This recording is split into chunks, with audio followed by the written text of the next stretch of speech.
नमस्कार दोस्तों, आज हम इस वीडियो में बात करने वाले हैं सेक्शन 7 के बारे में, जो है इनकॉर्पोरेशन ऑफ कंपनी। अब इसमें हम देखेंगे कंपनी को फॉर्म करने के लिए कौन से प्रोसेस फॉलो किए जाते हैं। सबसे पहले अगर आप कंपनी बनाना चाहते हैं तो आपके दिमाग में आइडिया सेट होना चाहिए कि हमें कंपनी बनानी है। ठीक है, अगर आपके दिमाग में आइडिया सेट हो गया और फिर आपको क्या करना पड़ेगा, इनकॉर्पोरेट करना पड़ेगा। अगर आप इनकॉर्पोरेशन करना चाहती हैं कंपनी को तो आपको सेक्शन 7 मानना पड़ेगा। सेक्शन 7 के अंदर ही आप कंपनी को फॉर्म कर सकते हैं।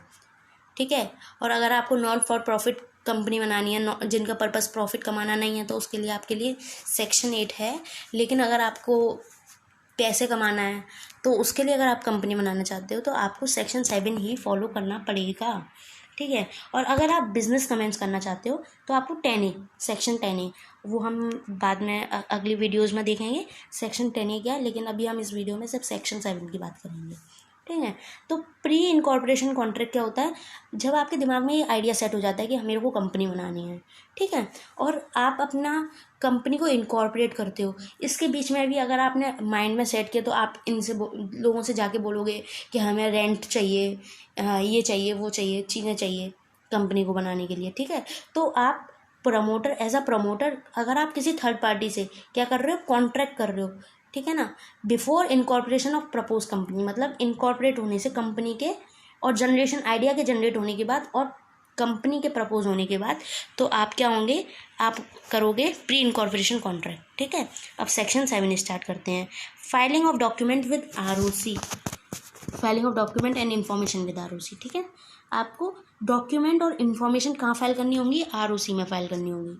ठीक है, कौन सा डॉक्यूमेंट, MOA और AOA कंपनी का, जो किस किसने साइन किया हो, सब्सक्राइबर्स ने साइन किया हो, और एक डिक्लेरेशन साइन होना चाहिए जिसमें कौन साइन करेगा, वो CA करेगा कंपनी का, CS करेगा, CMA करेगा, एडवोकेट करेगा, डायरेक्टर्स कंपनी के या मैनेजर कंपनी का, कि कंपनी एक्ट 2013 के सारे जो कंडीशन है वो फॉर्म करके ही कंपनी बनाई जा रही है।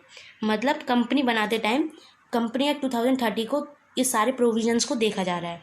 मतलब मान लीजिए अगर आप पब्लिक कंपनी बना रहे हैं तो आप मिनिमम 7 मेंबर्स ले रहे हैं और मैक्सिमम मेंबर की आपकी कोई लिमिट नहीं है। OPC अगर आप फॉर्म कर रहे हैं तो OPC के लिए अगर आपने फॉर्म किया तो 1 पर्सन ले रहे हैं एज अ मेंबर और 1 पर्सन नॉमिनी होना चाहिए।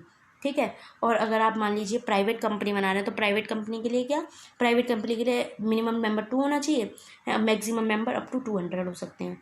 ठीक है, तो ऐसी जो भी कंडीशंस हैं कंपनी एक्ट 2013 से रिलेटेड, वो आप सारी की सारी फॉलो कर रहे हैं। ठीक है, अब देखते हैं आगे का पॉइंट।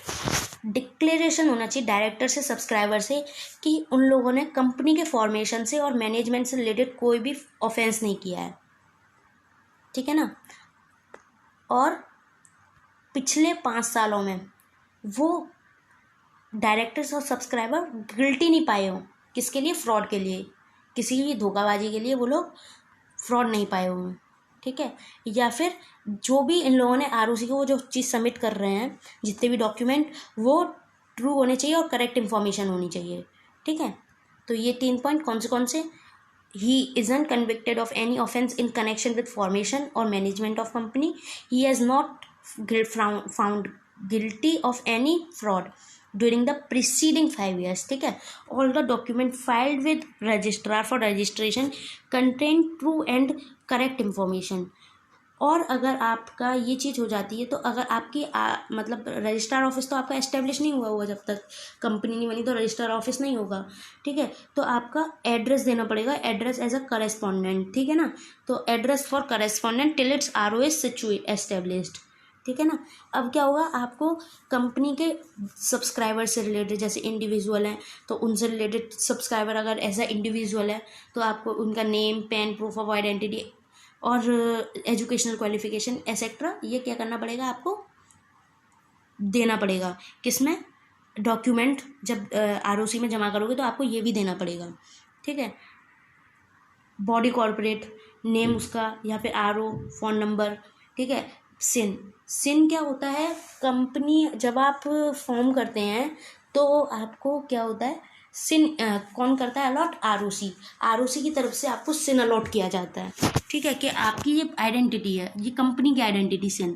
ठीक है, जैसे कि 1 पर्सन की आइडेंटिटी, क्या है, आधार कार्ड, जैसे कि हमारी कंपनी की आइडेंटिटी है सिन और डायरेक्टर्स की आइडेंटिटी है डिन। ठीक है, अब क्या होगा, डायरेक्टर्स को अपनी डिटेल्स भरनी पड़ेंगी, जैसे उनका नेम, रेसिडेंशियल स्टेटस, डिन, किसकी, डायरेक्टर की आइडेंटिटी अपनी डिन। ठीक है, कि वो डायरेक्टर है। फिर क्या होगा, ये चीज़ सारी अगर मतलब आरओसी अगर सेटिस्फाई हो जाती है तो वो क्या करेगी, सर्टिफिकेट ऑफ इनकॉर्पोरेशन इशू कर देगी। ठीक है, उसके बाद क्या होगा, अलॉट क्या करेगी, सिन अलॉट कर देगी, ये आइडेंटिटी अलॉट कर देगी। ठीक है ना। अब इसके बाद क्या होगा, मेंटेनेंस ऑफ कॉपीज़, मतलब जो भी आपको ये सिन वगैरह मिलता है इसकी क्या होगी, आपको इसकी कॉपीज़ और जो भी डॉक्यूमेंट्स या इन्फॉर्मेशन है आपका जब तक कंपनी डिसॉल्व नहीं हो जाती, आपको क्या करने पड़ेंगे, अपने पास संभाल कर रखने पड़ेंगे। क्यों संभाल के रखने पड़ेंगे, एज अ एविडेंस। ठीक है ना, एज अ सबूत के तौर पर कि आपकी ये कंपनी और आप इस कंपनी को चला रहे हो। ठीक है, तो ऐसे करके अब क्या है, फर्निशिंग ऑफ फॉल्स, और अगर आप कंपनी में कंपनी बनाते टाइम अगर आपने फॉल्स या इनकरेक्ट इन्फॉर्मेशन भरी है या फिर आपने कोई भी मटेरियल फैक्ट कंपनी के इनकॉर्पोरेशन के टाइम पे छुपाया है, ठीक है, तो आप कहाँ पर लायबल होंगे, 447 में। अगर आपकी कंपनी नहीं बनी है तो if company has not been formed, अगर आप मान लीजिए अगर आपको सिन वगैरह अलॉट नहीं होता है, कंपनी नहीं बनती है आपकी, है, उससे पहले पता चल जाता है कि आपने फ्रॉड किया, आप सारी की सारी इन्फॉर्मेशन फ्रॉड भर रहे हो। ठीक है, या फिर आपने कोई भी मटेरियल फैक्ट कुछ भी कंपनी से कंपनी बनाते टाइम छुपाया है। ठीक है, तो आप 447 के अंदर लायबल होंगे। ठीक है, अगर आप कंपनी बनने के बाद भी छुपाते हो तो भी आप 447 के अंदर लायबल होंगे। मतलब company already incorporated by furnishing of false और इनकरेक्ट इंफॉर्मेशन और रिप्रेजेंटेशन और by suppressing any material facts. If company has been formed, person who furnishes false information will be liable under section 447 के अंदर, फिर भी liable होंगे। ठीक है, अब क्या होगा, इसके बाद सेक्शन 7 सबसेक्शन 7 के अंदर क्या होता है, ये चीज़ आपकी इंपॉर्टेंट है, ऑर्डर ऑफ ट्रिब्यूनल। ट्रिब्यूनल के पास कौन सी पावर है कि आपका वो एमओए चेंज कर सकती है।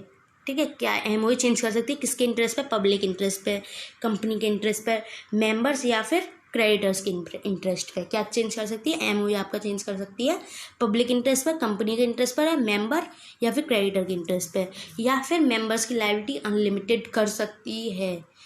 ठीक है, कौन कर सकती है, ट्रिब्यूनल। ठीक है, या फिर आपका आरओसी में से नेम रिजेक्ट करवा सकती है, रिमूव करवा सकती है। ठीक है, या फिर आपकी कंपनी को वाइंडिंग अप कर सकती है, बंद कर सकती है। ठीक है, या फिर जो भी कोई भी ऑर्डर दे सकती है जो कि उसे खुद फिट सही लगे, कि मतलब हाँ ये वाला मैंने ऑर्डर दे दिया, ये मेरे लिए ठीक है, ट्रिब्यूनल को। ठीक है,